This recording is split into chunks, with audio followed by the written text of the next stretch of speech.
शाज़िया सिद्दीकी शमीम अख्तर खालाजान और नजम खालाजान के बच्चों में 5वें नंबर पर। 3 मार्च 1992 ट्यूसडे को इसकी पैदाइश थी। बेहद लाडली रही लेकिन सिर्फ 2015 तक। 21 जून 2015 में इसकी शादी हुई रागिब से। रागिब और उसके घर वालों ने इसको इतना टॉर्चर किया कि अल्टीमेटली इसे डेथ बेड पर पहुंचा दिया और 6 अगस्त 2020 थर्सडे को इसका इंतकाल हो गया। अब अगर कुछ बाकी है तो वो है शाज़िया की यादें। इंतकाल से एक रात पहले 5 अगस्त 2020 वेंसडे को शाज़िया ने मुझसे फ़ोन पर बात की थी। उस वक्त उसको बिल्कुल अंदाज़ा नहीं था कि कल सुबह तक रागिब उसकी जान ले लेगा। खैर, वही फ़ोन कॉल आज हमारे लिए एक मेमोरी बन गई है। हेलो, वालेकुम अस्सलाम। कैसी हो शाज़िया?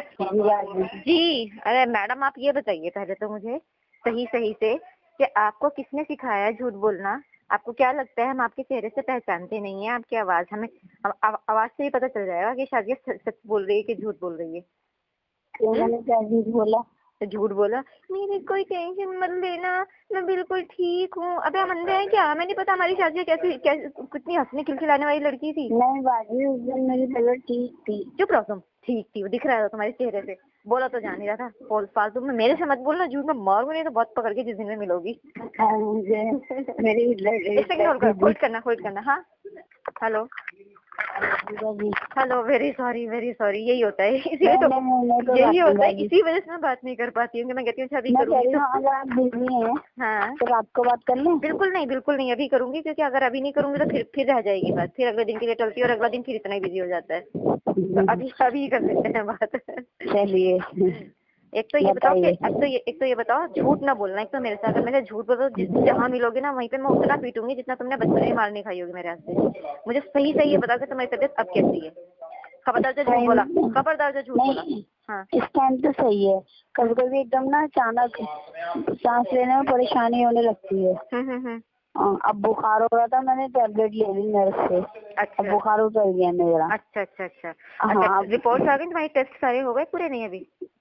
रिपोर्ट तो आ गई है। हाँ क्या है रिपोर्ट में? टीबी आया है और इन्फेक्शन आया है फेफड़ों में। अच्छा तो दोनों जो भी रिपोर्ट आई दोनों हैं या जितनी भी हैं वो जरा उसको कहना एक बार मुझे व्हाट्सएप करेगा। भाई वो तो डॉक्टर कुछ नहीं दे रहे हैं, कुछ भी। तो फिर तुम्हें कैसे पता है? डॉक्टर मैंने पूछा है, कुछ नहीं बता रहे हैं, कोई फाइल ही नहीं दे रहे हैं। नहीं तो ऐसे अपने आप से वो मत लगाओ अंदाजे। अपने आप से तो अंदाजा ना तो क्या पता कि लंग्स में इन्फेक्शन है। टीबी किस चीज की है? लंग्स में है।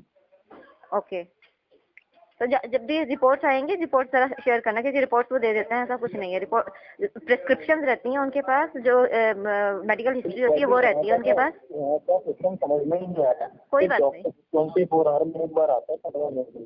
कोई बात नहीं, तो कोई इंटेंशन नहीं है। अब जिस तरह से वो कहें तो पूरा ट्रीटमेंट उसी तरह से फॉलो करना। खबरदार से छुट्टी ली अपने आप से और बिल्कुल नहीं लेना। हाँ मैडम के लिए इसकी जहर बताइए डॉक्टर ने, मैडम को वही खानी है। क्या खानी है? चावल। अच्छा चावल खाने हैं। अच्छा नहीं, जो डॉक्टर है ना, अगर जो डॉक्टर मना करे बच्चे शायद तो कुछ भी नहीं बता रहा बाजी, क्या खाना है क्या नहीं खाना। नहीं तो पेशेंट का तो जो मील होता है वो तो यहीं से आता है ना, हॉस्पिटल से। हाँ वो तो यहीं से है ना, तो बस तुम अपनी तरफ से बिल्कुल कोई तुमको वो लेने की जरूरत नहीं है, समझदारी। ठीक है ना, जो डॉक्टर सभी भेज रहे हैं बिल्कुल एग्जैक्टली सिर्फ उतना ही खाना खाओ, उतना ही लो, उसके आगे पीछे मत जाना। चाहे कितना ही तुमको लगता हो कि ये सही है, लेकिन किसी और चीज के अंदर जाने की जरूरत नहीं है। और इलाज बिल्कुल ना छोड़ना, क्योंकि एक बार की टीबी का, अगर ये टीबी कह रहे हो तुम लोग की टीबी है, तो टीबी का कोई ऐसा बहुत बड़ा वो नहीं है। सिर्फ 1 साल का इलाज होता है, 1 साल लग के इलाज करना होता है, लेकिन वो 1 साल लग के ही करना होता है। अगर बीच में छोड़ दिया तो फिर वो और आगे 1 साल के लिए और ये उससे भी ज्यादा बढ़ सकता है। तो वो एक भी वक्त की दवाई नहीं छोड़नी है। एक बार दवाई छोड़ने का मतलब होगा फिर वापस वो पहली स्टेज पे आ जाता है, और पहली स्टेज पे भी नहीं आता बल्कि उससे ज्यादा खतरनाक हो जाता है।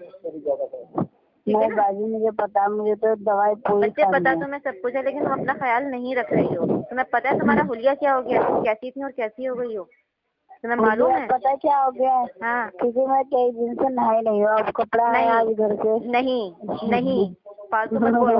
हमने जैसे तुमको बिना नहाए कभी देखा नहीं है, हमें नहीं पता तुम कैसी हो। नहीं बाजी, हाँ नहीं बाजी बाजी पसंद है। बंद करो, फालतू बकवास। पीटोगी नहीं तो बहुत पीटोगी मेरे हाथ से। चलिए चलिए, आप मार सकते हैं, आप हाँ, बड़ी और बहन है। जितनी जो भी तकलीफ जब भी महसूस हुआ करे उसको ना ये करने की जरूरत नहीं कि नहीं मुझे कोई तकलीफ नहीं है, मैं अपनी मियाँ को कैसे परेशान करूँ। सीधा बताओ उसको सारी बात। अगर वो हस्बैंड वाइफ हो तुम लोग, अगर वो नहीं तुम्हारी तकलीफ को दूर करेगा तो कौन करेगा? कोई और रहे ना रहे, तुम दोनों को एक दूसरे के लिए होना ही बनता है। और अगर नहीं रहोगे तुम में से कोई भी एक दूसरे के लिए, तो फिर लाना था तुम्हारे आपको कोई भी इतनी सी भी प्रॉब्लम होती है, मैंने हाथों हाथ बता देती हूँ। बताना चाहिए, बताना चाहिए। मैं कभी भी ये नहीं कहती कि एग्जैजरेट करो, जितना है उससे ज्यादा कभी मत बताओ, लेकिन जितना है उतना तो बताओ ना, उससे कम भी बताने का क्या जी। लॉजिक है? और अब मैं जी तो जी जी। हाँ चलो, मैं बीच बीच में जब भी मौका लगा करेगा मैं तुम्हें फोन करती रहा करूंगी, क्योंकि मैं जानबूझ के फोन नहीं कर रही थी। मुझे पता था तुम बीमार हो, बात करने में भी स्ट्रेन तो पड़ता ही है इंसान को। सुन मेरी बाजी, बात, आसिम भाई ने मुझे एक बार भी फोन नहीं कोई किया। बात नहीं, कोई बात नहीं, मेरी बात सुनो। अब तुम मेरी बात सुनो। बोलिए। देखो, दो चीजें मान के चलो। एक तो ये जी। कि रिश्ता चाहे कितना ही क्लोज हो, चाहे सगे माँ बाप का रिश्ता हो, चाहे वो तो तुम्हारा बड़ा भाई है, तुम छोटी बहन हो, अगर ट्विंस भी हैं तो भी, रिश्ता चाहे जी। कोई सा भी हो, उसको उससे सिर्फ उतनी एक्सपेक्टेशन रखो जितना कोई आपको जितना प्यार कर रहा है, बस उतना। जो उससे ज्यादा की एक्सपेक्टेशन रखोगी तो हमेशा दुखी होगी। तो अगर वो बाई चांस नहीं पूछ रहा है तो उसमें दो चीजें मान के चलो, नहीं पूछ रहा है कोई बात नहीं, उसकी अपनी लाइफ है, उसकी अपनी मर्जी है, वो अपनी अपनी फैमिली को देख रहा है, नहीं पूछ रहे ना सही। दूसरा, उसको जो अपडेट्स हैं वो थोड़ी बहुत ग्रुप से और थोड़ी बहुत तुम्हारी फैमिली से मिल ही रही होंगी, तुम्हारी अम्मी से तुम्हारी बात हो ही रही होगी लगातार, तो इसलिए हाँ, उसको मम्मी से तो हो रही है ना, तो उसको तुम्हारी तबीयत की अपडेट्स वहाँ से मिल ही रही होंगी। तो एक तो चीज ये है, ये एक जनरल बात बता रही हूँ। और दूसरी इंडिविजुअल जो तुम्हारी पर्सनल लाइफ की बात है, वो ये है कि तुम्हें पता है कि उसका क्या रिएक्शन था तुम्हारे रिश्ते को लेकर के, वो तो मुझे पता है है बाजी, ना। तो वो लेकिन उसी को लेकर के अगर मेरी बात सुनो, टाइम दो, टाइम दो। कभी भी किसी से ये एक्सपेक्ट मत करो कि आज हमने किसी को नाराज कर दिया है तो वो हमारी किसी भी परेशानी पे या किसी भी उस पर हमें जल्दी से हम उसको मना लेंगे। कई बार होता है कि मनाने के लिए बरसों लग जाते हैं, कई बार इंसान जल्दी मान जाता है। तो अभी वो अगर नाराज है, अगर वो नहीं पूछ रहे तो ये मान के चलो हो सकता है ये वही वाली नाराजगी हो, तो अभी उसको टाइम नहीं दो। बाजी, अभी मैं घर गई थी ना, तो भाई ने किसी चीज की भी कमी नहीं छोड़ी। क्योंकि भाई है यहाँ वो तक कि अपने हाथ से, सुनो, हाँ, अपने हाथ से मुझे मतलब खाना तक निकलवा के दिया। क्योंकि वो सुबह भाई को है। मेरी बात सुनो, लेकिन वो तुमसे प्यार करता है, वो तुम उसकी छोटी बहन हो, तो वो ये सब कुछ करेगा। लेकिन ये मत मान के चलो कि कहीं एक चीज अगर पॉजिटिव हो गई तो सब कुछ एकदम नॉर्मल हो गया। नॉर्मल नहीं हुआ होता है सब कुछ। अगर वो नहीं पूछ रहा है तो हो सकता है कि उसको खबर तो मिल ही रही ना सारी, पता तो चल ही रहा है कि बहन कैसी है, इसलिए नहीं पूछ रहा होगा। तो बिल्कुल एक तो ना स्ट्रेस लेने की जरूरत नहीं है। जो पूछ रहा है बहुत अच्छी बात है, जो नहीं पूछ रहा कोई बात नहीं, जब मिलोगी तब शिकायत कर लेना, तब पूछ लेना कि भाई क्या बात थी, क्योंकि आमने सामने जो बात होती है ना तो वो कुछ और होती है। तो बाजी एक फोन तो करना चाहिए था। नहीं किया, कोई बात नहीं। अरे सबके नहीं किया, फोन आ रहे हैं, सबके अबे फोन आ रहे छोड़, हैं। अबे छोड़, नहीं किया तो बात खत्म ना। इतना क्यों स्ट्रेन लेना है, पागल है क्या? इतना स्ट्रेन नहीं लेना होता है लाइफ में, और बहुत चीजें हैं स्ट्रेन लेने के लिए, समझ रहे क्या हो कह रहे हैं? क्या? कह रहा हूँ जिसके पास रागिब और रानी बाजी दोनों हो, उसको किसी चीज की क्या जरूरत है? क्या आप जिसके पास अल्लाह में हो, जिसके पास अल्लाह में हो, सिर्फ उसको किसी की जरूरत नहीं है। हाँ, सीधी बात है, लेकिन मैं दुनिया में बात कर रहा था। नहीं ऐसा कुछ नहीं, तुम खैर उसके साथ हो, वो बहुत अच्छी बात है और रहना भी चाहिए। और किसी भी चीज के खबरदार, रागिब मैं एक बात बता रही हूँ, एक बात सुन लो तुम मेरी, एक बात सुन लो तुम मेरी। अगर मुझे ना किसी भी मोमेंट जिंदगी में कभी पता चल गया कि तुम्हारी वजह से शादियों को तकलीफ हुई है, तो रागिब मैं भूल जाऊंगी कि मैं तुमको भाई समझती हूँ, फिर मैं तुम्हें पीस दूंगी पकड़ के। हंसने की बात नहीं है, नहीं, क्योंकि देखो देखो शादिया जो है वो पूरी तरह से सिर्फ तुम्हारे भरोसे ब्याह के तुम्हारे घर गई। आज एक वादा करता हूँ, अब जो आपकी मुलाकात कराऊंगा, अगर हॉस्पिटल आती है अब तो वो बात अलग है, लेकिन अब जो अगर आपकी मुलाकात कराऊंगा तो आपने जो मुझे दिया था उसी से कराऊंगा। इंशाल्लाह इंशाल्लाह, मैं यही चाहती हूँ। और ये सिर्फ ऐसा नहीं कि अभी बीमारी से ठीक हो जाए तो वो सही हो गई, जो तुमने करवा दिया उसके बाद फिर उसको उसके हाल पे छोड़ दिया। उसका हमेशा ख्याल रखना सिर्फ तुम्हारी ड्यूटी है, तुम्हारे माँ बाप की, भाई बहनों की ड्यूटी नहीं है, वो सिर्फ तुम्हारी ड्यूटी है। तुम्हें देखना है कि वो किन किन चीजों से खुश रहती है और किन चीजों से परेशान रहती है। परेशानियां दूर करना तुम्हारी जिम्मेदारी है, ध्यान रखना इस बात का।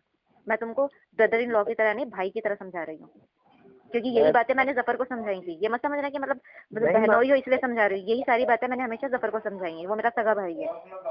अपनी बीवी का ख्याल तुमको ही रखना है सिर्फ। जब मुझे कोई पर्सनल सजेशन लेना होता तब मैं आपसे पूछता हूँ, तो मैं कब से बुरा मानने लगा? हाँ, आप तो मेरे नहीं थप्पड़ भी करो। मार दोगे, मैं जब भी बुरा नहीं मानूंगा। नहीं नहीं, वो तो मैं खैर कभी नहीं करूंगी, इतनी भी घटिया हरकत करना मेरे फितरत में नहीं है। वो तो शाजिया को तो मैंने बहुत पीटा है बचपन में, उसको पता है। बाजी लगती है वो सीधा बाल काटने पे। आई नो, सर इधर करो, सर इधर करो, बहुत पीटे हैं हमें। I know. नहीं लेकिन मतलब देखो, ये इस उम्र में आने के बाद तो अगर हमने किसी को टेढ़ा बोल भी दिया तो वो भी मार जैसा ही होता है। तो कभी ऐसी नौबत ना आए कि मुझे कभी तुम्हें ये टेढ़ा बोलना पड़े, रागिब शाजिया के साथ ये क्यों? क्योंकि शाजिया तुम्हारी बीवी है और सबसे इम्पोर्टेंट रिश्ता वही है, लेकिन वो हमारी बहन भी है। तो आंखों मतलब जो चीजें मुझे समझ में आती हैं, अगर शाजिया ये कह रही है कि मेरी तबीयत ठीक है लेकिन मैं पहचान रही हूँ कि वो झूठ बोल रही है, तो जब तुम झूठ बोल रहे होते हो उस वक्त भी मुझे पता होता है कि रागिब ने झूठ बोला। वो अलग बात है कि तुम्हारा मान रखने के लिए मैं ये कभी कहती नहीं कि रागिब ये बात तुम झूठ बोल रहे हो, मुझे पता है।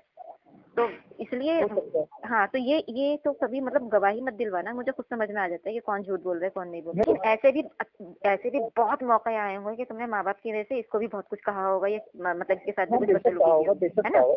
हाँ, तो बस वो बैलेंस तुमको बनाना है, ना तुमको माँ बाप के साथ बुरा सलूक करना है और ना ही तुमको बीवी के साथ बुरा सलूक करना है, वो तुम्हारे ही हाथ में है। माँ बाप अपनी जगह है क्योंकि उनकी जगह कोई ले नहीं सकता, लेकिन बीवी तुम्हारी जिम्मेदारी है, उसके साथ तुम्हें जिंदगी के आखिरी लम्हे तक अपनी जिंदगी गुजारनी है।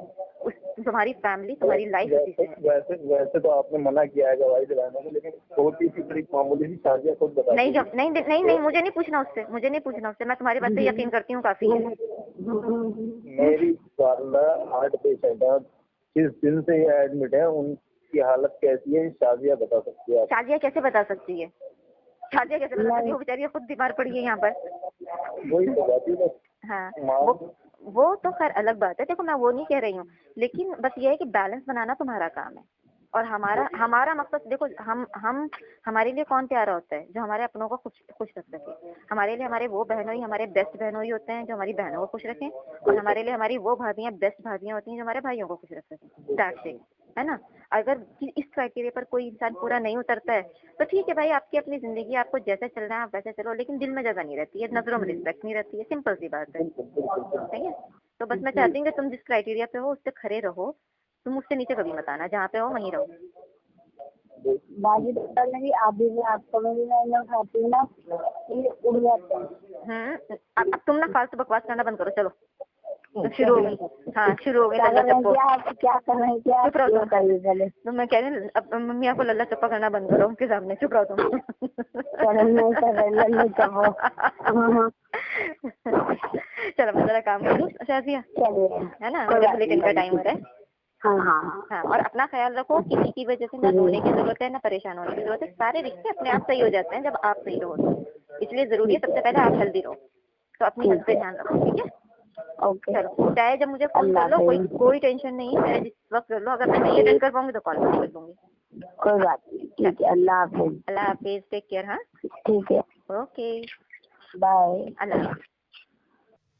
इस कातिल रागिब और उसकी फैमिली को ना तो शाजिया पर रहम आया और बड़ी ही स्मार्टली बिना कोई सबूत छोड़े उसका कत्ल कर दिया, और ना ही उसके मासूम बेटे राहिल पर किसी तरह का कोई रहम किया और उसको भी मिस्कीन कर दिया, उसकी माँ का साया उसके सिर से उठा लिया।